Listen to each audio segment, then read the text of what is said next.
मी आता आलोय वाकडमध्ये एक गाडी बघण्यासाठी, 4 व्हीलर घेतोय. आपले एक मित्र आहे त्यांच्यासाठी. तर असली एक जबराट गाडी दिसली आम्हाला की 2015चं मॉडेल आहे. क्लास त्या काळात आहे ना, त्या गाडीनी हवा केली होती.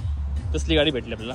मला दाखवतो मी. का कोणती आहे ही वाली.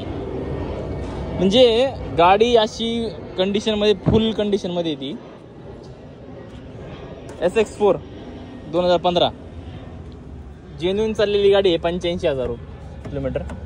आतमध्ये एकदम व्यवस्थित प्रॉपर सगळ्या गोष्टी ठेवलेल्या आहेत. इंजिन बघितलं तर इंजिन एकदम असं मक्खन, अर्ध्या स्टार्टरमध्ये गाडी चालू होते. प्राईस फक्त सांगितली त्यांनी 360.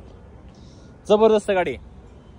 पण आता बघू त्यांचं काय निर्णय काय होतोय, कोणती गाडी घेतात कोणती नाही, समजेल बघूत.